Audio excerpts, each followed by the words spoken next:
কিন্তু আমরা মানুষরা এভাবে বলি, আহা বেচারা লোকটা খুব গরিব, এই লোকটার জীবনে শুধু সমস্যা আর সমস্যা। আর ধনীদের দেখে আমরা মুগ্ধ হই। আমাদের প্রিয় নবী বলেছেন যে একজন ধনী লোকের বেহেশতে প্রবেশ করা গরিবের চেয়ে অনেক বেশি কঠিন। আর পবিত্র কোরআন বলছে সূরা আনফাল অধ্যায় নম্বর ৮ আয়াত নম্বর ২৮, ধন সম্পদ তোমাদের জন্য পরীক্ষা, এটা পরীক্ষা। আমরা বোকা তাই এভাবে চিন্তা করি যে এই লোকটার অনেক টাকা, আল্লাহ অনেক রহমত দিয়েছেন, এটা একটা পরীক্ষা। যদি এই রহমত ঠিক মতো ব্যবহার না করেন, এটা অবশ্যই রহমত, তবে এই পরীক্ষায় ফেল করার সম্ভাবনা অনেক বেশি। যেমন ধরেন বোর্ডের একটা পরীক্ষার প্রশ্ন, গত বছরের কথা, ২ বছর আগের কথা, ২০০২ সালের কথা।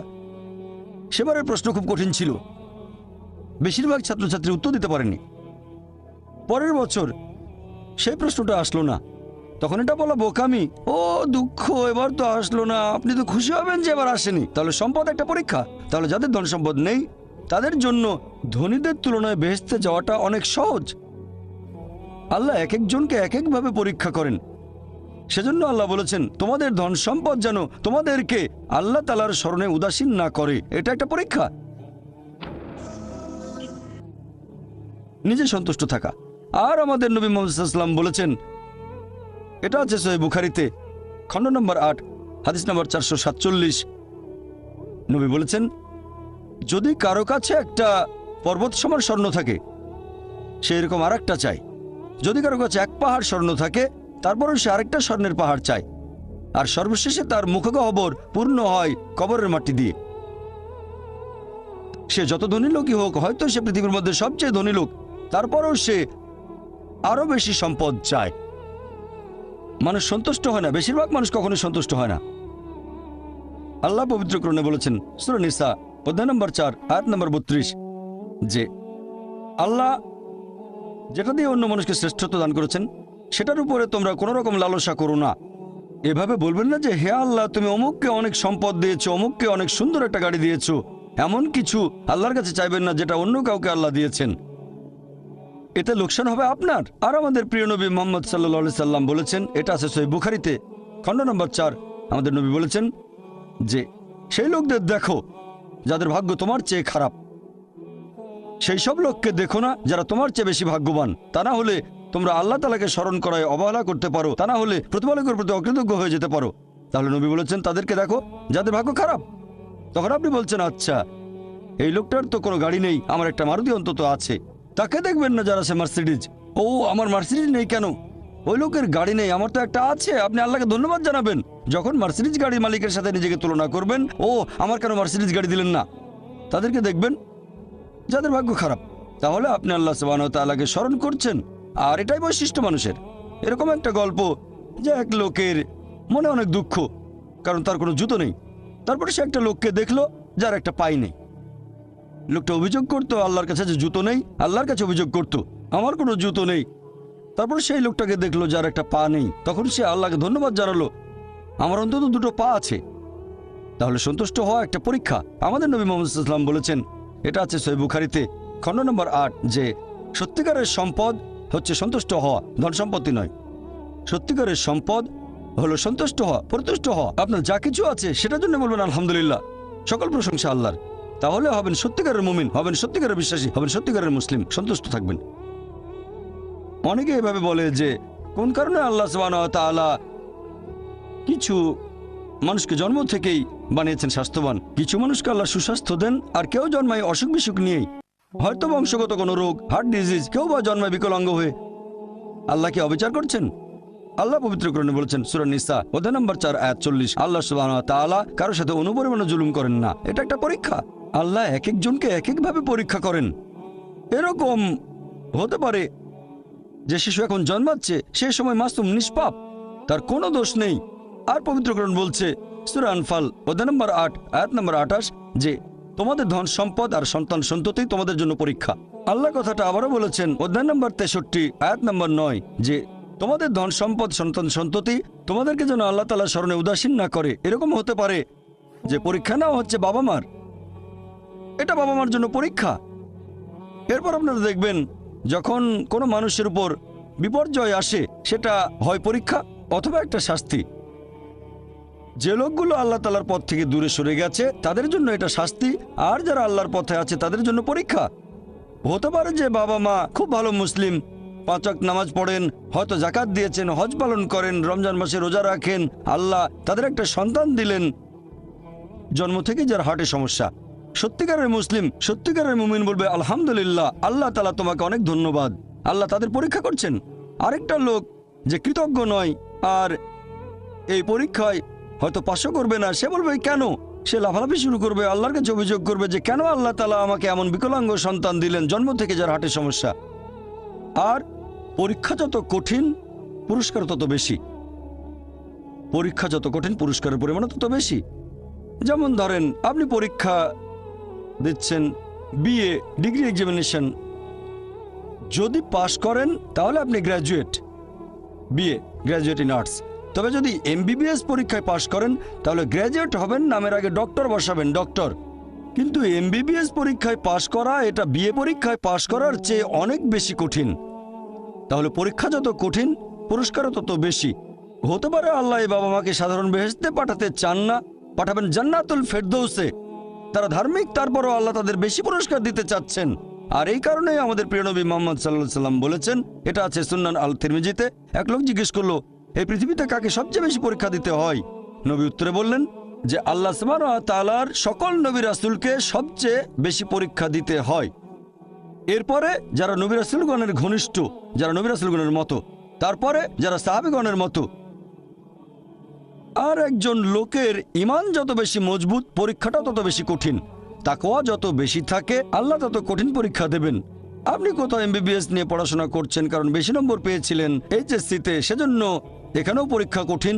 এমবিবিএস পাশ করাটাও বেশ কঠিন। তাহলে এখানেও নবী রাসূলগণের তাকওয়ার সাথে সাধারণ মানুষের তাকওয়ার কোনো তুলনায় হয় না। যেহেতু তারা ছিলেন নবী এবং রাসূল, তাই তাদেরকেও পরীক্ষা করা হয়েছে। কোনো নবী রাসূলকে এই পরীক্ষা না নিয়ে ছেড়ে দেওয়া হয়নি। তাদের তাকওয়া লেভেল অনেক উপরে। নবী রাসূলকে অনেক বেশিবার পরীক্ষা করা হয়েছে সাধারণ মানুষের চেয়ে। আপনার বাচ্চা অনেক বেশি, অনেক কঠিন। তাহলে আপনার তাকওয়া যদি বেশি হয় আল্লাহ আপনাকে পরীক্ষা করবেন। সত্যিকারের মুমিন কোন বিপর্যয়ের মধ্যে পড়লে বলে সুবহানাল্লাহ, সকল প্রশংসা আল্লাহর, আলহামদুলিল্লাহ। সে ধরে নেয় এটা একটা পরীক্ষা। কোনো বিপর্যয় আসলে সেটা হয় একটা পরীক্ষা অথবা একটা শাস্তি। নবীগণের তাকওয়া অনেক বেশি, তাদের জন্য এটা শাস্তি না, এটা পরীক্ষা। আর তারা পাশ করেছেন। যদি কারো জীবনে কোনো ভালো কিছু ঘটে সেটা হয় একটা পুরস্কার অথবা পরীক্ষা। সম্পদ হতে পারে পুরস্কার অথবা একটা পরীক্ষা। ভালো কোনো কিছু ঘটলে সেটা হয় পুরস্কার নয়তো একটা পরীক্ষা। অনেকে আল্লাহর পথ থেকে দূরে সরে যায়, তারপরে বলে আমাকে সম্পদ দাও, আল্লাহর সম্পদ দেন, তারপরে তারা পরীক্ষায় ফেল করে। তাহলে এই পৃথিবীতে তারা তাদের ইচ্ছে মতো আরামায়েশ করে, কিন্তু আখিরাতে শুধু ক্ষতিগ্রস্ত হয়। দান একটা পরীক্ষা, সন্তুষ্ট হওয়া পরীক্ষা, সন্তান সন্ততিও পরীক্ষা।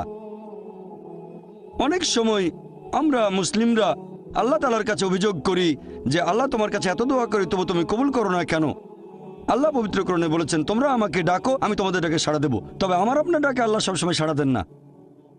পরস্পর বিরোধী মনে হচ্ছে। আল্লাহ বলেছেন আমাকে ডাকো আমি সাড়া দেব, তবে অনেক সময় দোয়া করছি কিন্তু কবুল হচ্ছে না।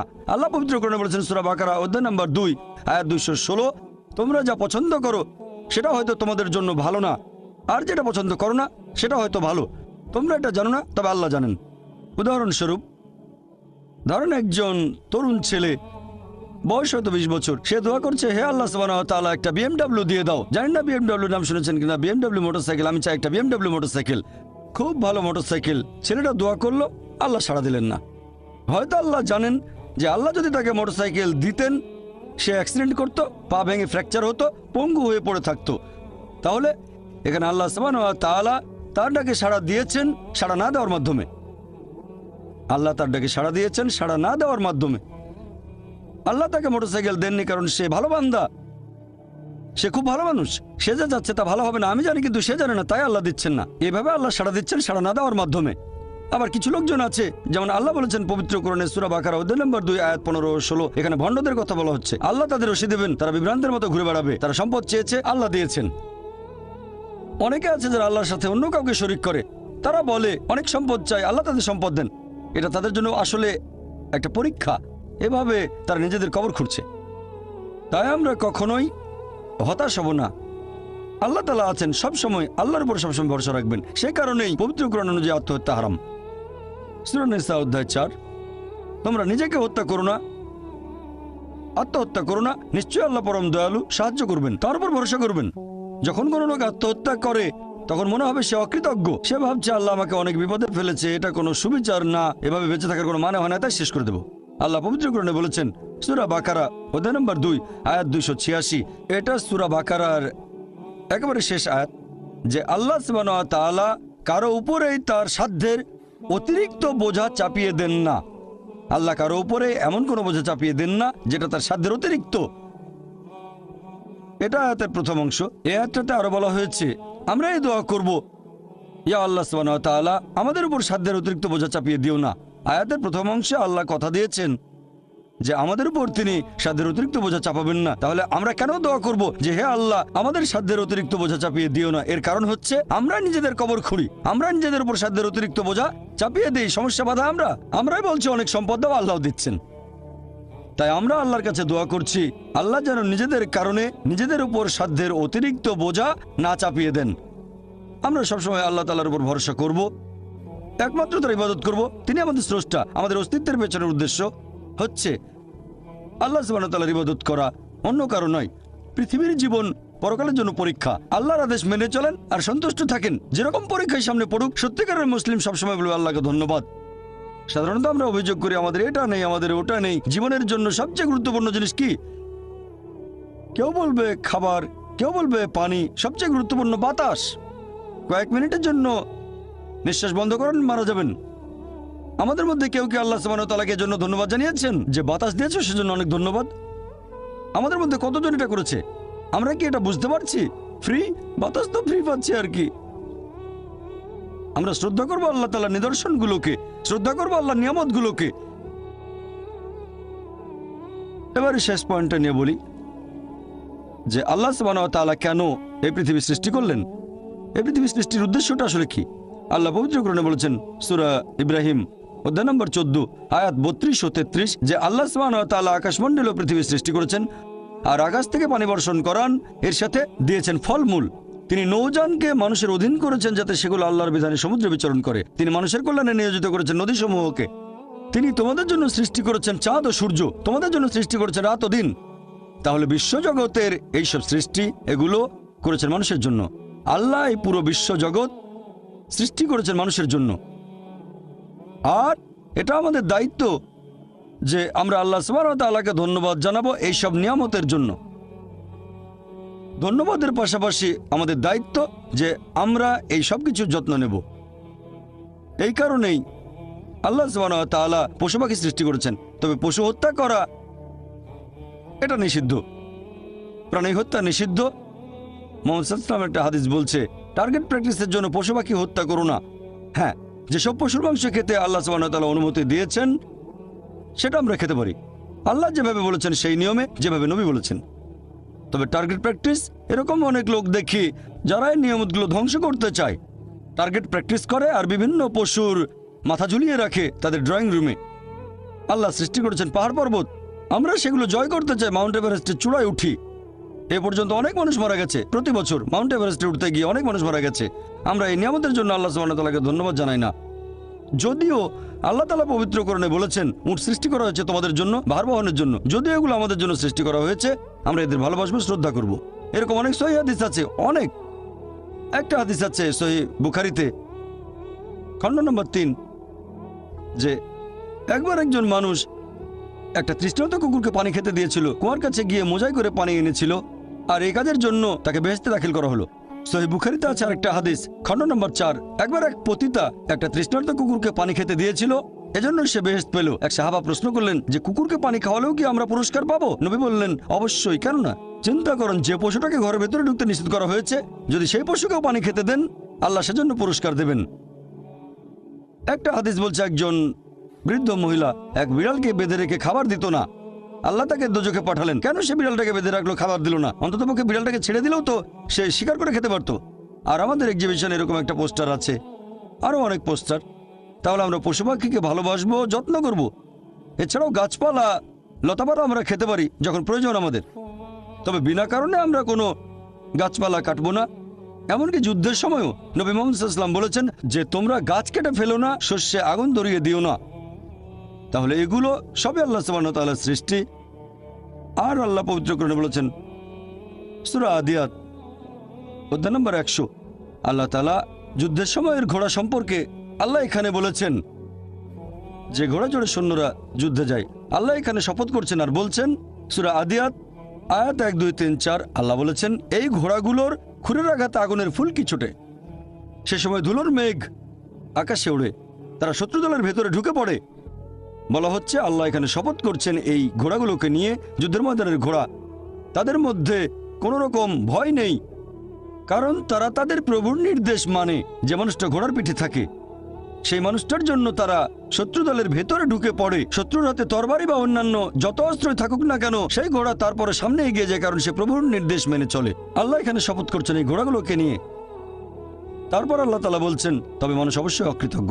তার মানে যুদ্ধের ঘোড়া প্রভুর আদেশ মানতে গিয়ে মরার জন্য প্রস্তুত। এই কারণে ঘোড়াটা মারা যেতে পারে, তারপরও প্রভু আদেশ দিয়েছে বলে এগিয়ে যাচ্ছে। সামনে হয়তো অস্ত্র হাতে শত্রু দাঁড়িয়ে আছে, সামনে গেলে সে মারা যেতে পারে, তারপরও এটা প্রভুর আদেশ। তবে মানুষ জাতি অকৃতজ্ঞ, মোটেও কৃতজ্ঞ নয়।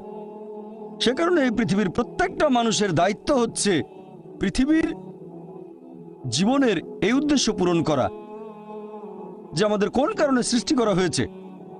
আল্লাহ সুবহানাহু ওয়া তাআলা আমাদের সৃষ্টিকর্তা, পরম করুণাময়, পরম দয়ালু, পরম ক্ষমাশীল, পরম ন্যায় বিচারক। তাই প্রত্যেকটা মানুষের দায়িত্ব আমরা আল্লাহ সুবহানাহু ওয়া তাআলার ইবাদত করব, আল্লাহ ব্যতীত কারো ইবাদত করব না। আর আমাদের ইহকালের এই জীবন পরকালের জন্য একটা পরীক্ষা। যদি আল্লাহর আদেশ মেনে চলি বেহেশতে যেতে পারবো, যদি না মানি পরীক্ষায় ফেল করব, জাহান্নামে যেতে হবে। আর আমরা সেই সব নিয়ামতগুলো যত্ন নেব যেগুলো আল্লাহ আমাদের দিয়েছেন। আমার লেকচার শেষ করার আগে কোরআনের একটা আয়াতের উদ্ধৃতি দিচ্ছি। সূরা আলে ইমরান অধ্যায় নম্বর 3 আয়াত 110 বলা হয়েছে, কুনতুম খায়রা উম্মাতিন উখরিজাত লিন-নাস। হে মুসলিম, তোমরা শ্রেষ্ঠ উম্মত, মানব জাতির জন্য আবির্ভূত। আমাদের বলা হয়েছে খায়রা উম্মাহ, শ্রেষ্ঠ উম্মত। যখনই কোনো সম্মান পাবেন তখনই আপনাকে দায়িত্ব পালন করতে হবে। দায়িত্ব পালন না করলে সম্মান পাবেন না। আর দায়িত্বের কথা এই আয়াতেই আছে। আল্লাহ বলেছেন তা'মিরুনা বিল মারুফি ওয়া তানহাউনা আনিল মুনকার ওয়া তু'মিনুনা বিল্লাহ। কারণ তোমরা সৎ কাজে নির্দেশ দাও, অসৎ কাজে নিষেধ করো এবং আল্লাহকে বিশ্বাস করো। প্রত্যেক মানুষের দায়িত্ব হচ্ছে প্রচার করা, সে যতখানি জানে। যদি সৃষ্টির পেছনের উদ্দেশ্যটা জানেন সেটা অন্যদের বলেন। আমাদের সৃষ্টি করা হয়েছে আল্লাহ সুবহানাহু ওয়া তাআলার ইবাদত করার জন্য, অন্য কারো না। ইহকালের জীবন পরকালের জন্য পরীক্ষা। মানুষকে আহ্বান করেন সত্যের পথে, সত্যের পথে চলে আসতে বলেন। তা'মিরুনা বিল মারুফি ওয়া তানহাউনা আনিল মুনকার, অর্থাৎ মানুষকে বলবেন ভালো কাজ করতে আর খারাপ কাজ করতে বাধা দেবেন। এটা প্রত্যেক মুসলিমের দায়িত্ব, দাওয়া দেয়া বাধ্যতামূলক। যদি আমরা সৎ কাজের নির্দেশ না দেই আর যদি মানুষকে অসৎ কাজে বাধা না দেই তাহলে নিজেদের মুসলিম বলার যোগ্য নই। বলতে পারবো না আমরা খায়রা উম্মাহ, শ্রেষ্ঠ উম্মত। কোরআনের একটা আয়াত বলে আমার লেকচার শেষ করছি। সূরা নাহল অধ্যায় 16 আয়াত 125 বলা হয়েছে, উদু ইলা সাবিলি রাব্বিকা বিল হিকমা ওয়াল মুআযিজাতিল হাসানা ওয়াজাদিল বিল্লাতি আহসান। মানুষকে তোমার প্রতিপালকের পথে আহ্বান করো হিকমত ও সদুপদেশ দ্বারা, এবং তাদের সাথে তর্ক করো, তাদের যুক্তি দেখাও উত্তম ও গ্রহণযোগ্য পন্থায়। ওয়া আখিরি দাওয়ানা আলহামদুলিল্লাহি রাব্বিল আলামিন। এখন আমরা শুরু করব প্রশ্নোত্তর পর্ব। অনুষ্ঠান শুরু করার আগে এই পর্বের নিয়মকানুনগুলো বলি, যাতে করে এই সীমিত সময়টাকে সঠিকভাবে ব্যবহার করতে পারি। আপনাদের সামনে 4টা মাইক, যে কোনো একটার পেছনে লাইন দিয়ে দাঁড়ান। একটা মাইক রয়েছে মহিলাদের জন্য, পুরুষদের জন্য 3টা মাইক। একটা মাইক আছে পেছনে, একটা আমার ডান দিকে আর একটা এদিকে আমার বাম পাশে। আপনারা প্রশ্ন করার সময়ে দয়া করে আপনাদের নাম এবং পেশা বলবেন। মনে রাখবেন, এখানে প্রশ্ন করবেন, কোনো লেকচার দেবেন না। তাই প্রশ্ন করার সময় আপনারা সংক্ষিপ্ত আর যথাযথভাবে করবেন। আমি ভলান্টিয়ারদের অনুরোধ করব, যারা মাইকের পাশে আছেন আপনারা দয়া করে প্রথমেই সুযোগ দেবেন অমুসলিম ভাইদের, যারা লাইনে দাঁড়িয়ে আছেন ডক্টর জাকিরকে প্রশ্ন করার জন্য। অমুসলিম ভাইয়েরা সামনে এগিয়ে আসুন। প্রশ্ন করার ক্ষেত্রে অমুসলিম ভাইদের আগে সুযোগ দেওয়া হবে। জাকির বললেন, ঈশ্বর আমাদের সৃষ্টিকর্তা, তিনি কেবলমাত্র একজন। 2 নম্বর, ঈশ্বর মানুষকে সৃষ্টি করেছেন তার ভালোবাসা থেকে। 3 নম্বর, ঈশ্বর কাউকে করেছেন ধনী বা গরিব, স্বাস্থ্যবান বা অসুস্থ, এই সবই আসলে পরীক্ষা। একইভাবে খ্রিস্টানরা বিশ্বাস করে ঈশ্বর কেবলমাত্র একজন। 2 নম্বর, ঈশ্বর মানুষকে সৃষ্টি করেছেন তার ভালোবাসা থেকে। 3 নম্বর, ইসলাম ধর্মের মতোই এই সব কিছু দিয়ে আসলে পরীক্ষা করা হচ্ছে। এখন আমি আপনার কাছ থেকে এটা জানতে চাচ্ছি, ভুল বুঝবেন না, আমি খ্রিস্টান নই। ভাই আপনি প্রশ্ন করলেন যে খ্রিস্টান ধর্মে ওইটা আছে ইসলামের মতো যে ঈশ্বর একজন, ঈশ্বর তার সৃষ্টিকে ভালোবাসেন, আর আপনি প্রশ্ন করলেন এখানে পার্থক্যটা কি? খ্রিস্টান ধর্ম আর ইসলামের পার্থক্য জানতে চান নাকি? এদের পার্থক্য না, আপনি এটা আমাকে কিভাবে বোঝাবেন? একটু আগেই আপনি বললেন ইসলাম ধর্ম বাদে অন্য কোনো ধর্মের ইবাদতই গ্রহণ করা হবে না। আচ্ছা আচ্ছা ভাই, সুন্দর প্রশ্ন করেছেন। এবার আপনার প্রশ্নটা বোঝা যাচ্ছে। প্রথমে আপনি একটা মন্তব্য করেছিলেন, প্রশ্নবোধক চিহ্ন থাকলে বোঝা যায়, মন্তব্য হলে প্রশ্ন খুঁজে নিতে হয়। ইসলাম ধর্মে ইবাদতের বিভিন্ন কার্যকলাপের সাথে অন্যান্য ধর্মের ইবাদতের মধ্যে পার্থক্যটা কি, ইসলামে আলাদা কি আছে? খ্রিস্টান ধর্ম বলছে ঈশ্বর একজন, আরও বলছে যে ঈশ্বর আমাদের ভালোবাসেন। ইসলাম বলছে আল্লাহ একজন, ইসলাম বলছে আল্লাহ তার সৃষ্টিকে ভালোবাসেন। ইসলাম ইবাদত করতে বলছে খ্রিস্টান ধর্ম, তাই বলছে এখন এই ইবাদতের মধ্যে পার্থক্যটা কি ইসলাম আর খ্রিস্টান ধর্মে? অথবা ইসলাম ধর্মে আলাদা এমন কি আছে যেটা অন্য কোনো ধর্মে নেই, বিশেষ করে খ্রিস্টান ধর্ম? ভাই, যদি আপনি একটু মনোযোগ দিয়ে কোরআন পড়েন সঠিকভাবে, আমার লেকচারে বিভিন্ন বিষয় ব্যাখ্যা করেছি, এরপর যদি বাইবেলও পড়েন সঠিকভাবে, যদি সঠিক ব্যাখ্যা পড়েন, আমরা জানি যীশু খ্রিস্ট বা ঈসা আলাইহিস সালাম আল্লাহ সুবহানাহু ওয়া তাআলা প্রেরিত একজন নবী ও রাসূল। সেই মুসলিম আসলে মুসলিম নয় যদি সে যীশু খ্রিস্টকে নবী বলে বিশ্বাস না করে। আমরা মানি যে তিনি অলৌকিকভাবে জন্মেছিলেন কোনো পুরুষের হস্তক্ষেপ ছাড়াই। আমরা মানি যে তিনি হলেন মসীহ অর্থাৎ খ্রিস্ট। আমরা মানি যে তিনি আল্লাহর নির্দেশে জন্মান্ধর কুষ্ঠরোগীদের সুস্থ করেছিলেন। আমরা মানি যে তিনি আল্লাহর নির্দেশে মৃত মানুষকে জীবন দিয়েছেন। তবে আমাদের মধ্যে পার্থক্য আছে। অনেক খ্রিস্টান আছে যারা বলে যে যীশু খ্রিস্ট নাকি নিজেকে ঈশ্বর বলে দাবি করেছিলেন। তাহলে একটা হলো বাইবেলের সাথে পার্থক্য, আর একটা পার্থক্যের জায়গায় হচ্ছে খ্রিস্টানরা যেটা মনে করে, যেটা প্র্যাকটিস করে, এটার সাথে যে পার্থক্য। অনেক খ্রিস্টান বলে যে যীশু খ্রিস্ট নিজেকে ঈশ্বর বলে দাবি করেছিলেন। যখন তারা বলে যে ঈশ্বর একজন, তারা বলে যীশু খ্রিস্ট হলেন সর্বশক্তিমান। আর এই ব্যাপারটাতে আমরা মুসলিমরা আপত্তি জানাই। গোটা বাইবেলে একেবারে পরিষ্কার করে বলা এমন একটা অনুচ্ছেদ পাবেন না যেখানে যীশু খ্রিস্ট তার নিজের মুখে বলেছেন যে আমি ঈশ্বর অথবা আমার উপাসনা করো। তাহলে একজন সাধারণ খ্রিস্টানের কাছে ইবাদত করা হলো যীশু খ্রিস্টের ইবাদত বা উপাসনা করা। আমি আবার আগের কথাটা বলছি, গোটা বাইবেলে একেবারে পরিষ্কার করে বলা এরকম একটা অনুচ্ছেদ পাবেন না যেখানে যীশু খ্রিস্ট তার নিজের মুখে এই কথাটা বলেছেন যে আমি ঈশ্বর অথবা আমার উপাসনা করো। যদি কোনো খ্রিস্টান আমাকে পুরো বাইবেল থেকে এমন একটা অনুচ্ছেদ দেখাতে পারে যেখানে যীশু খ্রিস্ট নিজের মুখে বলেছেন যে আমি ঈশ্বর অথবা আমার উপাসনা করো, আমি ডক্টর জাকির নায়েক, তাহলে আজকে খ্রিস্টান ধর্ম গ্রহণ করব। তরবারের নিচে আমি আমার মাথা রাখছি। আমি অন্য মুসলিমদের পক্ষ নিয়ে কথা বলছি না, কারণ বাইবেল পড়লে দেখবেন এটা বলা হচ্ছে গসপেল অফ জন অধ্যায় নম্বর 14 অনুচ্ছেদ 28, যীশু খ্রিস্ট নিজের মুখে বলেছেন আমার পিতা আমার চেয়ে মহান। গসপেল অফ জন অধ্যায় নম্বর 10 অনুচ্ছেদ 29, আমার পিতা সবার চেয়ে মহান। গসপেল অফ ম্যাথিউ অধ্যায় নম্বর 12 অনুচ্ছেদ 28, আমি ঈশ্বরের আত্মার সাহায্যে শয়তানকে তাড়িয়ে দিই। গসপেল অফ লুক অধ্যায় 11 অনুচ্ছেদ 20, আমি ঈশ্বরের আঙুলের সাহায্যে শয়তানকে তাড়িয়ে দিই। গসপেল অফ জন অধ্যায় 5 অনুচ্ছেদ 30, আমি নিজের থেকে কিছুই করতে পারি না, আমি যেমন শুনি তেমন বিচার করি, আর আমার বিচার ন্যায্য, কারণ আমি আমার ইচ্ছা পূরণ করি না, আমার পিতার ইচ্ছা পূরণ করি। যদি কেউ বলে আমি নিজের ইচ্ছা পূরণ করি না, আল্লাহর ইচ্ছা পূরণ করি, সে মুসলিম। সেজন্য আমার লেকচারে বলেছিলাম যে যীশু খ্রিস্ট আসলে ছিলেন একজন মুসলিম। কোরআন এটা বলছে সূরা আলী ইমরান অধ্যায় 3 আয়াত 52, আবার আছে গসপেল অফ জন অধ্যায় 17 অনুচ্ছেদ 3, এই হলো অনন্ত জীবন যাতে তোমরা জানতে পারো যীশু খ্রিস্টকে যাকে ঈশ্বর পাঠিয়েছেন। এরপর আছে গসপেল অফ জন অধ্যায় 14 অনুচ্ছেদ 24, যে কথাগুলো শুনছো সেগুলো আমার নয় বরং আমার পিতার যিনি আমাকে পাঠিয়েছেন। এরপর পরিষ্কার বলা হয়েছে বুক অফ অ্যাক্টস অধ্যায় 2 অনুচ্ছেদ 22, হে ইসরায়েলবাসী মনোযোগ দিয়ে শোনো, নাজারেত শহরের যিশু ঈশ্বর মনোনীত একজন মানুষ, তোমাদের মাঝে অনেক অলৌকিক কাজ করবে, ঈশ্বর তাকে দিয়ে করাবেন, তোমরা তার সাক্ষী থাকবে। ঈশ্বর মনোনীত মানুষ তোমাদের মাঝে সে অলৌকিক কাজ করবে যেগুলো ঈশ্বর তাকে দিয়ে করাবেন, তোমরা তার সাক্ষী থাকবে। তাহলে যীশু খ্রিস্ট ছিলেন আল্লাহ তাআলার গুরুত্বপূর্ণ একজন নবী, তবে তিনি আল্লাহ নন। কখনোই বলেননি আমার ইবাদত করো। তবে দুর্ভাগ্যজনকভাবে খ্রিস্টান চার্চ এখন প্রচার করে মোক্ষ লাভের কথা। বাইবেলে স্বর্গের কথা বলা হয়েছে, নরকের কথা বলা হয়েছে, তবে ইহকালের জীবনের উদ্দেশ্যটা সেখানে বিস্তারিত বলা হয়নি। এ ব্যাপারে কেউ কিছু বলেনি, তবে পল কিছু কথা বলে গেছেন। পলের কথা আছে করিন্থিয়ানসে অধ্যায় নম্বর 15, পল বলছেন 1 করিন্থিয়ান অধ্যায় 15, যদি যীশু খ্রিস্ট আমাদের পাপের ভার বহন করে মৃত্যুবরণ না করেন, আমাদের বিশ্বাস তাহলে ভিত্তিহীন, আমাদের সবকিছু ভিত্তিহীন। তার মানে যীশু খ্রিস্ট আমাদের পাপের বোঝা নিয়ে মৃত্যুবরণ করেছেন পলের কথা অনুযায়ী। আর তারা বাইবেলের একটা অনুচ্ছেদের কথা বলে, গসপেল অফ জন অধ্যায় 3 অনুচ্ছেদ 16, ঈশ্বর জগৎকে এত ভালোবাসেন যে একমাত্র জাতপুত্রকে দান করলেন, তাকে যদি কেউ বিশ্বাস করে সে বিনষ্ট হয় না বরং অনন্ত জীবন পায়। তাহলে স্যালভেশন বা মোক্ষলাভ চার্চের কথা অনুযায়ী হচ্ছে বিশ্বাস করব যীশু খ্রিস্ট আমাদের পাপের বোঝা নিয়ে মারা গেছেন, তাহলে আপনি স্বর্গে যেতে পারবেন, বেহেশতে যেতে পারবেন। এখন এই একমাত্র জাতপুত্র, এখানে জাত শব্দটাকে গসপেল অফ জন অধ্যায় 3 অনুচ্ছেদ 16 থেকে বাদ দেওয়া হয়েছে। খ্রিস্টান ধর্মের উচ্চপদস্থ 32 জন বিশেষজ্ঞ বাদ দিয়েছেন।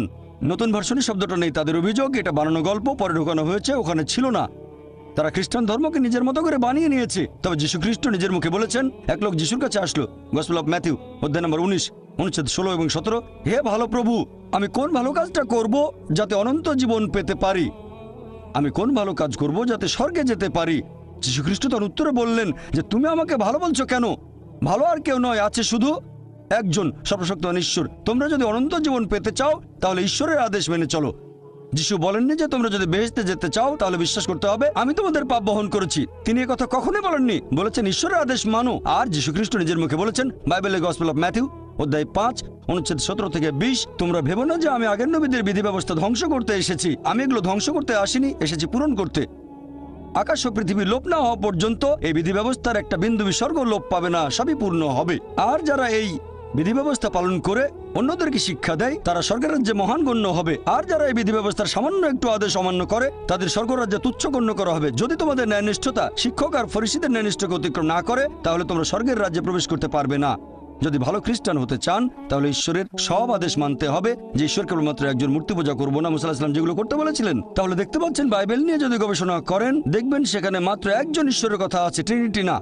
আল্লাহ পবিত্র কোরআনে বলেছেন সূরা নিসা অধ্যায় 4 আয়াত 171, ولا تقولوا ثلاثة তোমরা ট্রিনিটি বলো না, انتهوا خير لكم। নিবৃত হবে, এতে তোমাদের কল্যাণ। যদি বলেন ঈশ্বরের একের ভিতরে 3, সেটা হবে শিরক, মোক্ষ লাভ করতে পারবেন না। ট্রিনিটি সম্পর্কে কোথাও বলা হয়নি, বাইবেলের কোনো জায়গাতে ট্রিনিটি উল্লেখ করা হয়নি, তবে শব্দটা কোরআনে আছে। সূরা নিসা অধ্যায় 4 আয়াত 171, তো ছাড়াও আছে সূরা মাইদা অধ্যায় 5 আয়াত নাম্বার 73, বলা হয়েছে لقد كفر الذين قالوا ان الله ثالث ثلاثة। তারা কুফরি করছে, ধর্মের অবমাননা করছে যারা বলে যে আল্লাহ তিনের মধ্যে একজন। বাইবেলের কোনো জায়গায় ট্রিনিটি শব্দটা ব্যবহার করা হয়নি। এর কাছাকাছি শব্দটা আছে ফার্স্ট এপিস্টল অফ জন অধ্যায় 5 অনুচ্ছেদ 7, বলা হয়েছে স্বর্গের রাজ্যে 3 জন হিসাব লিপিবদ্ধ করেন, পিতা পুত্র পবিত্র আত্মা, আর এরা 3 জন এক। এখন বাইবেলের এই অনুচ্ছেদটা খ্রিস্টান ধর্মের উচ্চপদস্থ 32 জন বিশেষজ্ঞ বাইবেল থেকে বাদ দিয়েছেন, কারণ তাদের মতে এটা বানানো গল্প, পরে ঢুকানো হয়েছে। এই শব্দটা কখনোই এখানে ছিল না। তাহলে ট্রিনিটি শব্দের কাছাকাছি যে অনুচ্ছেদ, ট্রিনিটি বলা হয়নি তবে কাছাকাছি, সেটাকে বাদ দিয়েছেন কারণ এটা বানানো গল্প। তাহলে বুঝতে পারছেন, যদি যাচাই করতে চান কোনটা সঠিক বাইবেলে, তখন দেখবেন ফুরকান, এটাই হলো মানদণ্ড। এই মানদণ্ডই বলবে কোনটা সঠিক কোনটা বেঠিক। যদি তুলনা করে দেখেন আর খ্রিস্টানদের বাইবেল পড়েন, বাইবেলে কখনোই বলা হয়নি যে যীশু খ্রিস্ট সর্বশক্তিমান ঈশ্বর। বলা হয়েছে কেবল এক ঈশ্বরের উপাসনা করবেন। যীশু খ্রিস্টকে জিজ্ঞেস করা হয়েছিল যে ঈশ্বরের প্রথম আদেশটা কি, এটা আছে গসপেল অফ মার্ক অধ্যায় নম্বর 12 অনুচ্ছেদ 29, বলা হয়েছে। এখন খ্রিস্টানদের বাইবেল পড়ে দেখবেন আমাদের জীবনের সঠিক উদ্দেশ্য বলা হয়নি, এটা অস্পষ্ট। আর খ্রিস্টানদের চার্চ পলের শিক্ষাগুলো গ্রহণ করেছে।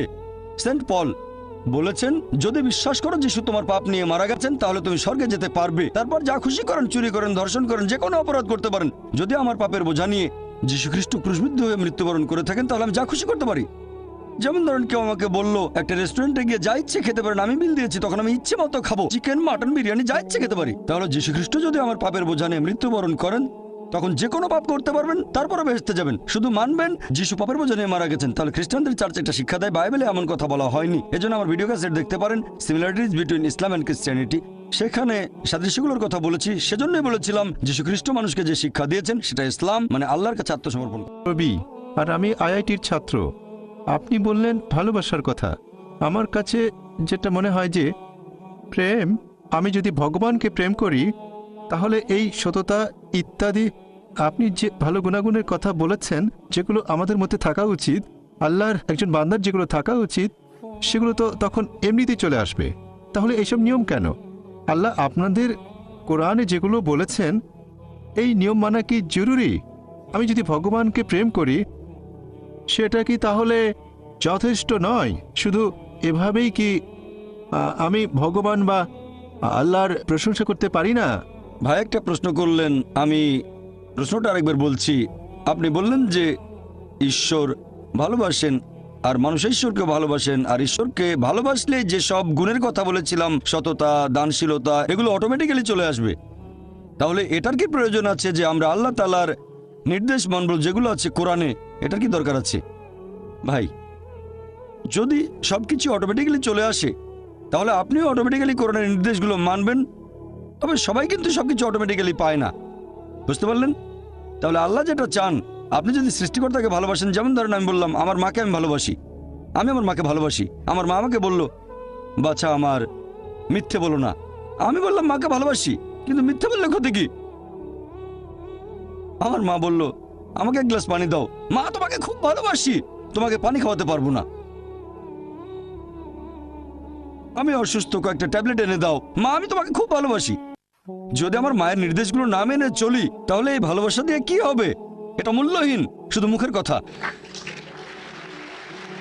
সেজন্য আল্লাহ পবিত্র কোরআনে বলেছেন সূরা আনকাবুত অধ্যায় নম্বর 29 আয়াত নম্বর 2, যদি শুধু মুখে বলো ঈমান এনেছি, আল্লাহ তোমাদের পরীক্ষা করবেন। যদি বলেন আল্লাহকে ভালোবাসেন, আমি আল্লাহকে ভালোবাসি, আল্লাহ এতে ছেড়ে দেবেন না, অবশ্যই পরীক্ষা করবেন। শুধু যদি বলেন আল্লাহকে ভালোবাসি, শুধু যদি বলেন ঈমান এনেছি, আল্লাহকে বিশ্বাস করি, অবশ্যই আল্লাহ আমাদের পরীক্ষা করবেন। তাহলে এই জীবন একটা পরীক্ষা। এরপর যখন পরীক্ষা দিতে যাবেন, আপনি যদি সেই পরীক্ষার নিয়ম কানুন না জানেন, তাহলে সমস্যা হবে।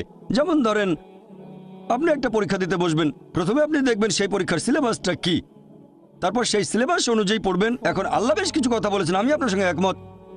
কিছু জিনিস বা গুণ যেমন সততা, দানশীলতা, এগুলো মানুষের ভেতরে থাকে, আল্লাহ এগুলো দিয়েছেন। তবে অনেক কিছুই তো আমরা জানি না। মদপান না করাটা ভেতরে থাকে না, দানশীলতার ব্যাপারটা মানুষের ভেতরে থাকে, মানে থাকতে পারে। যেমন কাউকে অত্যাচার করলে আপনার খারাপ লাগতে পারে, কিছু জিনিস আমাদের ভেতরে থাকে। জুয়া না খেলাটা ভেতরে থাকে না। তাহলে কিছু জিনিস ভেতরে আছে আর কিছু নেই। আমাদের যেটা করতে হবে, আমরা আল্লাহ সুবহানাহু ওয়া তাআলার নির্দেশগুলো সব মেনে চলবো। আর আল্লাহ বলেছেন এই জীবন একটা পরীক্ষা। তাহলে আপনি যদি আল্লাহর আদেশগুলো পড়ে না দেখেন, পরীক্ষা পাশ করবেন কিভাবে? আমি কেন এই কোরআন পড়তে বলছি? কারণ এই হলো একমাত্র বই যেটা আল্লাহ তাআলার আসমানি কিতাব, যেটা এখন অবিকৃত অবস্থায় আছে।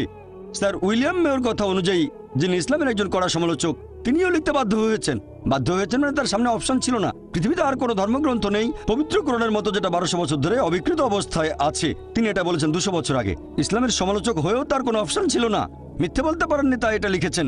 আপনারা যদি আল্লাহ সুবহানাহু ওয়া তাআলার সবগুলো আসমানি কিতাব একটু ভালো করে দেখেন, আল্লাহ অনেক ওহী পাঠিয়েছেন। আমরা এরকম 4টার নাম জানি, তাওরাত, জাবুর, ইনজিল আর কোরআন। তাওরাত হলো সেই আসমানি কিতাব যেটা নাজিল হয়েছিল মুসা আলাইহিস সালামের উপর। জাবুর হলো সেই আসমানি কিতাব যেটা নাজিল হয়েছিল দাউদ আলাইহিস সালামের উপর। ইনজিল হলো সেই আসমানি কিতাব যেটা নাজিল হয়েছিল যিশু আলাইহিস সালামের উপর। আর কোরআন হলো সেই আসমানি কিতাব যেটা নাজিল হয়েছিল সর্বশেষ চূড়ান্ত নবী মুহাম্মদ সাল্লাল্লাহু আলাইহি সাল্লামের উপর। আর আল্লাহ পবিত্র কোরআনে বলেছেন সূরা রদ অধ্যায় 13 আয়াত নম্বর 38, আমি প্রত্যেক যুগে ওহী প্রেরণ করেছি। অনেক আসমানি কিতাব নাজিল হয়েছে, সময়ের সাথে সাথে সেগুলো বিকৃত হয়ে গেছে। একমাত্র যে আসমানি কিতাব এখন অবিকৃত অবস্থায় আছে সেটা পবিত্র কোরআন। সেজন্য আমি বলেছি, যদি আল্লাহর সত্যিকারের আদেশগুলো মেনে চলতে চান তাহলে কোরআন পড়েন। আর আপনি যদি হিন্দু হন, জিজ্ঞেস করতে পারেন এটা কিভাবে প্রমাণ করবেন। সেজন্য আমার লেকচার শুনবেন, অনুষ্ঠিত হবে 18 জানুয়ারি রবিবার, সিমিলারিটিজ বিটুইন হিন্দুইজম অ্যান্ড ইসলাম। মাইকে আমার নাম প্রসন্ন, এমবিবিএস এর ছাত্র। স্যার, আপনি বললেন যে প্রয়োজন ছাড়া পশু হত্যা করা ঠিক না, টার্গেট প্র্যাকটিস বা শিকারের জন্য। বর্তমানে পৃথিবীতে একজন মানুষ ভেজিটেরিয়ান হয়েও সুস্থভাবে আর সুন্দরভাবে থাকতে পারে। তাহলে শুধুমাত্র খেতে সুস্বাদু বলে এই পশুদের হত্যা করা আপনার মতে সঠিক না ভুল? ভাই প্রসন্ন খুব সুন্দর প্রশ্ন করেছেন, আর টপিকের সাথে খুবই প্রাসঙ্গিক। আমি আমার লেকচারে বলেছি পশু পাখি হত্যা করা উচিত না, তারা আল্লাহর সৃষ্টি, যদি না খাওয়ার প্রয়োজন হয়। টার্গেট প্র্যাকটিস করবেন না। তাহলে মুসলিমরা কেন পশু হত্যা করে? ভেজ খেয়ে সুস্থ থাকতে পারে আপনার মতে, এমবিবিএস এর একজন ছাত্র। তাহলে শুধু ভালো স্বাদের জন্য কেন প্রাণী হত্যা? ভাই 1 নম্বর পয়েন্ট, একজন মুসলিম পুরো ভেজিটেরিয়ান হয়েও খুব ভালো মুসলিম হতে পারে। কোরআনের কোনো আয়াত বা কোনো হাদিস বলছে না যে এটা বাধ্যতামূলক, এটা ফরজ ননভেজ খাওয়া, পশুর মাংস। ভেজিটেরিয়ান হয়েও আপনি খুব ভালো মুসলিম হতে পারেন। তবে আল্লাহ সুবহানাহু ওয়া তাআলা পবিত্র কোরআনে বলেছেন সূরা মাইদা অধ্যায় নম্বর 5 আয়াত নম্বর 1, তোমাদের জন্য খাদ্য সব চতুষ্পদ প্রাণী যেগুলো তোমাদের জন্য হালাল, সেই সব চতুষ্পদ তোমাদের জন্য হালাল, উল্লেখিত পশুগুলো বাদে। আল্লাহ বলেছেন সূরা নাহাল অধ্যায় নম্বর 16 আয়াত নম্বর 5 যে আল্লাহ তোমাদের জন্য চতুষ্পদ জন্তু সৃষ্টি করেছেন যাতে তোমরা তাদের মাংস খেতে পারো। পবিত্র কোরআনে সূরা মুমিনুন অধ্যায় 23 আয়াত 21 যে নিশ্চয়ই গবাদি পশু তোমাদের জন্য একটি নিদর্শন, কারণ তাদের শরীরের ভেতর থেকে তোমাদের জন্য দুধ উৎপাদন করি, এতে তোমাদের জন্য উপকারিতা আছে, আর এদের মাংস তোমরা খেতে পারো। সৃষ্টিকর্তা আল্লাহ সুবহানাহু ওয়া তাআলা আমাদের অনুমতি দিয়েছেন এই মাংস আমরা খেতে পারবো, তাহলে আমরা কেন খাবো না? এবার আপনার যুক্তিটাতে আসি যে এই গবাদি পশুর মাংস, আপনি তো এমবিবিএস এর ছাত্র, আমিও মেডিকেল ডাক্তার, এমবিবিএস পাস করেছি। এমবিবিএস এর ছাত্র হিসেবে এটা হয়তো পড়েছেন, আমি জানি না, ফার্স্ট ইয়ারে পড়ে থাকতে পারেন আপনি, যে কিছু অ্যামিনো অ্যাসিড আমাদের শরীরে সংশ্লেষিত হয় না, এগুলোকে বলা হয় এসেনশিয়াল অ্যামিনো অ্যাসিড। এরকম 8টা অ্যামিনো অ্যাসিড। এখন এই 8টা অ্যামিনো অ্যাসিড খাবারের মাধ্যমে সরবরাহ করা হয়। খাবারের মাধ্যমে সরবরাহ করা না হলে শরীরে ক্ষতি হতে পারে। পৃথিবীর কোনো ভেজিটেবলে আপনি এই 8টা অ্যামিনো অ্যাসিডের সবগুলো পাবেন না, এরকম নেই। একমাত্র যে খাবার এই 8টা অ্যামিনো অ্যাসিডের সবগুলো সরবরাহ করে থাকে, সেটা হচ্ছে মাংস, মাছ, মাংস জাতীয় খাবার। মাংস জাতীয় খাবারে থাকে প্রচুর প্রোটিন, অনেক ভিটামিন, প্রচুর আয়রন থাকে। এটা স্বাস্থ্যকর। তবে আমি জানি যে আপনি ননভেজ খাবার না খেয়েও স্বাস্থ্যবান থাকতে পারবেন, অবশ্যই এটা সম্ভব। আপনি সুষম খাদ্য খেলেন, নিয়মিত চেক আপ করালেন ইত্যাদি, সম্ভব বলছি না স্বাস্থ্যবান হতে পারবেন না। তবে খাবারটা যখন স্বাস্থ্যকর তখন খাবেন না কেন? অনেকে এখানে কারণ দেখায় যে আমরা পশুদের কষ্ট দিচ্ছি, এ ব্যাপারে পরে বলছি। এখন আপনি যদি তৃণভোজী প্রাণীদের দাঁতগুলো দেখেন, গরু, ছাগল, ভেড়া, তাদের দাঁতগুলো সমান, তারা শুধু শাকসবজি খায়, কখনো মাংস জাতীয় খাবার খাবে না। আবার যদি মাংসাশী প্রাণীদের দাঁতগুলো একটু খেয়াল করেন, বাঘ, চিতাবাঘ, সিংহ, এদের দাঁতগুলো সুচালো, দাঁতগুলো তীক্ষ্ণ, শুধু মাংস খায়, কখনো ঘাস খাবে না। এখন যদি মানুষের দাঁতগুলো দেখেন, আয়নার সামনে দাঁড়ালে দেখতে পাবেন, আমিও দাঁড়ালে দেখতে পাবো যে আল্লাহ তাআলা আমাদের সমান দাঁত এবং সুচালো দাঁত দুটোই দিয়েছেন। যদি আল্লাহ তাআলা, যদি সৃষ্টিকর্তা চাইতেন আমরা শুধু ভেজ খাবার খাবো, তাহলে এই সুচালো দাঁত দিলেন কেন? এখন আপনি মেডিকেল ছাত্র, সুচালো দাঁত মাংস খাওয়ার জন্য? এটাই প্রমাণ হয় আল্লাহ এটা দিয়েছেন ননভেজ খাবার খাওয়ার জন্য। এছাড়াও তৃণভোজী প্রাণীদের যে পরিপাকতন্ত্র, যেমন গরু, ছাগল, ভেড়া মাংস হজম করতে পারে না, শুধু শাকসবজি হজম করতে পারে। এরপর মাংসাশী প্রাণীদের পরিপাকতন্ত্র, বাঘ, চিতাবাঘ, সিংহ শুধু মাংস হজম করতে পারে, শাকসবজি হজম করতে পারে না। তবে আমাদের মানুষদের যে পরিপাকতন্ত্র, আপনি মেডিকেল ছাত্র তাই জানেন, আমরা ভেজ ননভেজ দুটোই হজম করতে পারি, ভেজিটেবল মাংস দুটোই হজম করতে পারি, মাংস হজম হয়। যদি আল্লাহ চাইতেন আমরা শুধু ভেজ খাবারই খাবো, তাহলে দুটোই হজম করতে পারা পরিপাকতন্ত্র কেন আমাদের দিলেন? দিয়েছেন এগুলো খাওয়ার জন্য। এবার আপনার প্রশ্নটা, অনেকের মধ্যে ভুল ধারণা আছে, হিন্দুদের অনেকেই ভাবে যে হিন্দু ধর্মগ্রন্থ ননভেজ খাবার খাওয়ার অনুমতি দেয় না। কোরআনের উদ্ধৃতি দিয়েছি, যদি আপনি হিন্দু ধর্মগ্রন্থ পড়েন, যদি পড়েন মনুস্মৃতি অধ্যায় নম্বর 5, মনুস্মৃতি অধ্যায় 5 অনুচ্ছেদ 30 এবং 31, বলা হয়েছে যে তুমি যদি কোনো পশুর মাংস খাও যেটার মাংস খাওয়ার জন্য, তাহলে কোনো পাপ করছো না, কারণ সর্বশক্তিমান ঈশ্বর কিছু পশুকে করেছেন খাদক এবং কিছুকে খাদ্য। মনুস্মৃতি অধ্যায় 5 অনুচ্ছেদ 31, যে তুমি যদি কোনো পশুকে বলি দাও, পশু উৎসর্গ করো, তুমি কোনো পাপ করছো না। মনুস্মৃতি অধ্যায় 5 অনুচ্ছেদ 39-40 বলা হয়েছে যে সর্বশক্তিমান ঈশ্বর কিছু পশুকে বানিয়েছেন উৎসর্গ করার জন্য, তাই উৎসর্গ করা পশুকে বলি দিলে হত্যা করা হবে না। মনুস্মৃতি অধ্যায় 5 অনুচ্ছেদ 41-42 বলছে যে একজন ব্রাহ্মণ যার জ্ঞান আছে আর যে সজ্ঞানে কোনো পশুকে উৎসর্গ করে, তাহলে সেই পশু স্বর্গে যাবে আর সেই ব্রাহ্মণও স্বর্গে যাবে। এরপর আছে ঋগ্বেদে গ্রন্থ নম্বর 10 অনুচ্ছেদ 27 পরিচ্ছেদ 2, এক লোক বলছে আমি যুদ্ধ করতে যাচ্ছি, আমি ফিরে আসলে বড় একটা ষাঁড় প্রস্তুত রেখো। এরপর ঋগ্বেদ গ্রন্থ নম্বর 10 অনুচ্ছেদ 28 পরিচ্ছেদ 4 বলা হয়েছে যে ইন্দ্র তিনি বলছেন আমার খাওয়ার জন্য ষাঁড় প্রস্তুত রেখো, ষাঁড়ের মাংস খাবে। এরপর যদি পড়েন মহাভারত অনুশাসন পর্ব অধ্যায় নম্বর 88, সেখানে পড়লে দেখবেন কথাটা মনুস্মৃতিতেও আছে অধ্যায় নম্বর 3 অনুচ্ছেদ 266 থেকে 277। যুধিষ্ঠির জিজ্ঞেস করলো ভীষ্মকে আমরা কি উৎসর্গ করব আজকে যজ্ঞে, মানে পূজায় উৎসর্গ হিসেবে, যাতে আমাদের পূর্বপুরুষেরা সন্তুষ্ট থাকবেন। তখন ভীষ্ম উত্তরে বললেন যে তুমি যদি শাকসবজি দাও, ভেজিটেবল, আমাদের পূর্বপুরুষরা সন্তুষ্ট থাকবেন 1 মাস, যদি মাছ দাও সন্তুষ্ট থাকবেন 2 মাস, যদি মাংস দাও সন্তুষ্ট থাকবেন 3 মাস, যদি খরগোশ দাও তাহলে সন্তুষ্ট থাকবেন 4 মাস, যদি ছাগলের মাংস দাও সন্তুষ্ট থাকবেন 5 মাস, শূকরের মাংস দিলে 6 মাস, হরিণের মাংস দিলে 7 মাস, আর পাখির মাংস দিলে 8 মাস। এভাবে আরো অনেক বলা হয়েছে। এটা হিন্দুদের ধর্মগ্রন্থ। এছাড়া আরো বলা হয়েছে মহিষের মাংস দিলে সন্তুষ্ট থাকবেন 11 মাস, যদি গরুর মাংস দাও তাহলে 12 মাস, আর গন্ডারের মাংস দিলে সারা জীবনের জন্য। তাহলে হিন্দুদের ধর্মগ্রন্থ এটা বলছে।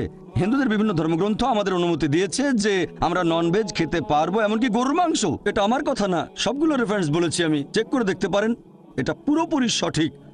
এবারে লজিক্যাল কারণটা একটু দেখি যে আমাদেরকে কেন পশু পাখির বিভিন্ন ক্ষতি করতে হবে। আমরা তো ননভেজ খাবার খেয়েই বেঁচে থাকতে পারি। মানুষ একটা লজিক দেখায় যে পশু হত্যা করা খুব বড় অপরাধ, আর একটা গাছ হত্যা করা কম অপরাধ, কারণ গাছের জীবন নেই, এটাই তাদের লজিক। আগেকার হিন্দু মুনি ঋষিরা ননভেজ খেতেন, গরুর মাংস তারা খেতেন, তবে তাদের প্রভাবিত করেছে জৈনরা। তাদের অহিংসা নীতি এরকম বলে যে গাছের কোনো জীবন নেই, তাই গাছপালা খাওয়া পশু হত্যা করার চেয়ে অনেক কম অপরাধ। তবে এখন আমি জানি যে গাছপালার জীবন আছে, এখন তাদের লজিক বদলে গেছে। বলে আচ্ছা ভাই জাকির, মানলাম গাছের জীবন আছে, তবে গাছ ব্যথা অনুভব করতে পারে না, তাই গাছ হত্যা পশু হত্যা করার চেয়ে কম অপরাধ। এখন বিজ্ঞান আরও উন্নত হয়েছে আর আমরাও জানতে পেরেছি যে গাছপালা ব্যথা অনুভব করে। গাছপালার নার্ভাস সিস্টেম আছে, ব্যথা অনুভব করে, গাছ কাঁদতেও পারে, অনেক সময় খুশি হয়, আবার কখনো দুঃখ পাই। তবে গাছপালার কান্না আমরা মানুষরা শুনতে পাই না, কারণ মানুষ যে তরঙ্গের শব্দ শুনতে পারে সেটা 20 সাইকেল পার সেকেন্ড থেকে 20,000 সাইকেল পার সেকেন্ড পর্যন্ত। এর নিচে বা উপরে মানুষ শুনতে পায় না। আপনারা হয়তো সাইলেন্ট ডগ হুইসেল দেখেছেন, কুকুর 40,000 পার সেকেন্ড পর্যন্ত শুনতে পারে। তাহলে এই হুইসেলের শব্দটা মানুষের শ্রবণযোগ্য তরঙ্গের উপরে, মানে 20,000 সাইকেল পার সেকেন্ডের উপরে, তবে 40,000 সাইকেল পার সেকেন্ডের নিচে। মালিক হুইসেল বাজালে মানুষ শুনতে পাবে না, কিন্তু কুকুর শুনে চলে আসবে। এখন গাছপালাও কাঁদে, কিন্তু আমরা শুনতে পাই না। কান্না শুনতে পাই না, তার মানে এই না যে তাদের অত্যাচার করব, যদি এটাকে অত্যাচার বলেন। একবার এক লোক বলেছিল যে ভাই জাকির, আমি মানছি গাছপালার জীবন আছে, গাছপালা ব্যথা অনুভব করে, তবে গাছপালার ইন্দ্রিয় মাত্র 2-3টা, পশু পাখির 5টা ইন্দ্রিয়। এজন্য গাছ হত্যা করাটা ছোট অপরাধ পশু হত্যার চেয়ে। আমি বললাম আচ্ছা ভাই, তর্কের খাতিরে আপনার কথা মানলাম, গাছে 2টো ইন্দ্রিয়, পশু পাখির 5টা আছে। এখন ধরেন আপনার এক ভাই জন্ম থেকেই বোবা আর কালা, 2টো ইন্দ্রিয় কম, বলতে পারে না, শুনতে পারে না। বড় হওয়ার পরে একটা লোক তাকে মেরে ফেললো, তখন কি জজের কাছে গিয়ে বলবেন, ও মাই লর্ড, খুনিকে একটু কম শাস্তি দেবেন কারণ আমার ভাইয়ের 2টো ইন্দ্রিয় কম ছিল? আপনি তো বলবেন ওকে আরো বেশি শাস্তি দেন, আমার ভাই মাসুম, একেবারে নিষ্পাপ, আমার ভাইকে মারলো কিভাবে? ইসলামিক লজিক এভাবে বলে না যে 2টো ইন্দ্রিয় কম বা বেশি। আল্লাহ পবিত্র কোরআনে বলেছেন সূরা বাকারা অধ্যায় 2 আয়াত 168, তোমাদের যে ভালো খাদ্যবস্তু দিয়েছি তা থেকে তোমরা আহার করো, ভালোটা খাবেন, খারাপটা খাবেন না। খেয়াল করলে দেখবেন যে গবাদি পশু যদি হত্যা না করেন, গবাদি পশুর জীবনচক্র বেশ ছোট, দ্রুত বংশ বিস্তার করে এরা। খাবারের জন্য গবাদি পশু হত্যা না করলে একসময় মাত্রাতিরিক্ত গবাদি পশু সমস্যা হয়ে দাঁড়াবে। গরু, ছাগল, ভেড়া খুব দ্রুত বংশ বিস্তার করে এরা। আর একজন ভারতীয় যদি ননভেজ খাবার খেতে না চায় তাতে আমার কোনো সমস্যা নেই। আপনি ননভেজ না খেতে চাইলে আমার তাতে কোনো সমস্যা নেই, ব্যক্তিগতভাবে আমি খুশি, কারণ সব ভারতীয় আর হিন্দুরা ননভেজ খাওয়া শুরু করলে তো মাংসের দাম অনেক বেড়ে যাবে। এবারের প্রশ্ন মহিলাদের মধ্য থেকে আমি দেখতে পাচ্ছি। আপনারা এবার সুযোগ পাবেন। বোন, আপনি প্রশ্ন করুন। আসসালামু আলাইকুম। এই প্রশ্নটা আসলে টপিকের সাথে প্রাসঙ্গিক নয়, তবে আমাদের এক বোন এই ব্যাপারে আপনার মতামতটা জানতে চাচ্ছেন। আমরা ছেলে মেয়েদের সেকুলার স্কুলে পাঠাচ্ছি, এতে করে তারা ইসলামী মূল্যবোধ থেকে দূরে সরে যাচ্ছে। যদিও অনেক বোন মনে করেন ছেলে মেয়েদের সেকুলার স্কুলে পাঠালে কোনো সমস্যা নেই যদি তারা বাসায় ইসলামী শিক্ষা পায়। আপনি কি বলবেন? বোন, আপনি প্রশ্ন করলেন, আমিও একমত এটা টপিকের বাইরে, তবে চেয়ারপারসন অনুমতি দিয়েছেন, আমিও উত্তর দেব। আপনি প্রশ্ন করলেন যে আমাদের ছেলে মেয়েদের সেকুলার স্কুলে পাঠানো ঠিক হবে কিনা, আর ইসলাম শিখবে বাসায়। বোন, এই সেকুলার শব্দের মানে ঈশ্বরের সাথে কোনো সম্পর্ক নেই। যদি আপনার ছেলেকে কোনো সেকুলার স্কুলে পাঠান, সেকুলার মানে ঈশ্বর যেখানে গৌণ, তবে বুঝতে পারছি আপনি নন ইসলামিক স্কুলের কথা বলছেন, খ্রিস্টান মিশনারি স্কুল ইত্যাদি, তবে সেকুলার মানে ঈশ্বরের সাথে কোনো সম্পর্ক নেই। যদি এমন স্কুলে পাঠান যেখানে ঈশ্বরের গুরুত্ব নেই, তারা নাস্তিক, তাহলে সমস্যা হবে। স্কুলে শেখাবে ঈশ্বর নেই, বাসায় শেখাবেন ঈশ্বর আছে, বিরোধ তৈরি হবে, সন্তান তখন সমস্যায় পড়বে। এটা বাদে যদি অন্য কোনো স্কুলে পাঠান যারা ভুল জিনিস শেখায়, যারা আল্লাহ ব্যতীত অন্য কারো উপাসনা করা শেখায়, যেমন খ্রিস্টানরা প্রতিদিন সকালে যীশু খ্রিস্টের উপাসনা করে, বাসায় শেখালেন যীশু খ্রিস্টকে উপাসনা করা শিরক, সন্তান দ্বিধাদ্বন্দ্বে পড়ে যাবে। আপনি কি করছেন জানেন? এখানে সন্তানের জন্য সমস্যা তৈরি করছেন। এখানে তাই আমরাই, বাবা মায়ের দায়িত্ব সন্তানকে এমন পরিবেশ দেয়া যেটা হবে সঠিক পরিবেশ। এখানে সন্তানকে বেঁধে ফেলছেন, হাত পা বেঁধে সুইমিং পুলে নামিয়ে দিয়ে বলছেন এবার সাঁতার কাটো। কিভাবে সাঁতার কাটবে? তাই বোন, আমি এখানে বলবো পার্থিব জ্ঞান আমাদের কাজে লাগবে, এটা গুরুত্বপূর্ণ। মানুষ জাতির উদ্দেশ্যে কোরআনে আল্লাহ তাআলার প্রথম নির্দেশ সূরা ইকরা অধ্যায় 96 আয়াত নম্বর 1, সেটা ইকরা মানে পাঠ করো, মানে শিক্ষিত করা। আমাদের প্রিয় নবী বলেছেন এটা সব মুসলিমের জন্য আবশ্যিক, হোক পুরুষ বা নারী জ্ঞান আহরণ করবে। তাহলে জ্ঞান অর্জন আবশ্যিক, দুটোই প্রয়োজন, ধর্মীয় শিক্ষা পাশাপাশি পার্থিব শিক্ষা, এই দুটোই গুরুত্বপূর্ণ। তবে সাবধান থাকবেন পার্থিব শিক্ষা গ্রহণ করার সময় ধর্মীয় শিক্ষা যেন পিছিয়ে না পড়ে, আর এখানে দুটোই থাকতে হবে। ভালো হয় সন্তানকে এমন স্কুলে পাঠান যেখানকার শিক্ষার সাথে বিরোধ নেই আল্লাহ সুবহানাহু ওয়া তাআলার নির্দেশের। তবে সবচেয়ে ভালো যে স্কুলে 2 ধরনের শিক্ষাই দেয়া হয়। চিন্তা করেন, এমন স্কুলে পাঠালেন যেখানে পড়ানো হয় ডারউইনের থিওরি যে মানুষ বাঁদর থেকে এসেছে। আল্লাহ বলেছেন আমরা এসেছি আদম এবং হাওয়া থেকে। সন্তান দ্বিধাদ্বন্দ্বে পড়ে যাবে। কতগুলো দ্বিধা দূর করতে পারবেন? সবচেয়ে ভালো ইসলামিক স্কুল, কিন্তু দুর্ভাগ্যজনকভাবে আমাদের ইসলামিক স্কুলের সংখ্যা অনেক কম। তবে আলহামদুলিল্লাহ সুম্মা আলহামদুলিল্লাহ, এখন ভারত সহ পুরো পৃথিবী জুড়েই অনেক ইসলামিক স্কুল গড়ে উঠেছে। কিছু স্কুল ভালো মানের, কিছু মাঝারি মানের, আবার কিছু নিচু মানেরও আছে। এখন আমাদের উচিত তাদের সাহায্য করা যারা এরকম স্কুল চালু করছে। আলহামদুলিল্লাহ, আমাদের Islamic research foundation IRF educational trust 3 বছর আগে একটা স্কুল চালু করেছে বোম্বেতে। এটার নাম ইসলামিক ইন্টারন্যাশনাল স্কুল। আমরা চেষ্টা করি সন্তানদের সেই শিক্ষা দিতে যেটা আমরা পাইনি ছোটবেলায়, আমাদের যেটা ঘাটতি ছিল। এই স্কুল শুরু করেছি, আর ইনশাল্লাহ এখানে ফর্মাল শিক্ষার পাশাপাশি এটাকে আমি সেকুলার বলবো না, অঙ্ক সাবজেক্ট সেকুলার না, বিজ্ঞান সেকুলার না। আমি এটাকে বলি ফর্মাল শিক্ষা, কারণ বিজ্ঞান একটা ইসলামিক সাবজেক্ট আমার মতে। অঙ্ক ইসলামিক সাবজেক্ট, বিখ্যাত অনেক গণিতজ্ঞ মুসলিম, বিখ্যাত অনেক বিজ্ঞানী মুসলিম। তাই আমি বিজ্ঞানকে সেকুলার শিক্ষা বলবো না, আমি এটাকে অমুসলিমদের কাছে বলবো ফর্মাল শিক্ষা, মুসলিমদের কাছে বলবো এটা ইসলামিক সাবজেক্ট। তবে সঠিকভাবে শেখাতে হবে, বৈজ্ঞানিক ফ্যাক্ট, কোনো অনুমান বা থিওরি না, যেমন ডারউইনের থিওরি ইত্যাদি। তাহলে আমাদের সন্তানদের সঠিক পরিবেশ দেওয়াটা গুরুত্বপূর্ণ। খেয়াল রাখবেন যেন সঠিক শিক্ষা পায়, এটাই সবচেয়ে ভালো। যদি এমন কোনো স্কুলে সন্তানকে পাঠান যারা ভুল জিনিস শিক্ষা দেয়, তারপর আপনি আমার বাসায় তাকে আল্লাহ সুবহানাহু ওয়া তাআলা সম্পর্কে বললেন, ধর্ম সম্পর্কে বললেন, বোন এটা আগুন নিয়ে খেলা, আমি বলবো কোনো ইসলামিক স্কুলে দেন, আশা করি উত্তরটা পেলেন।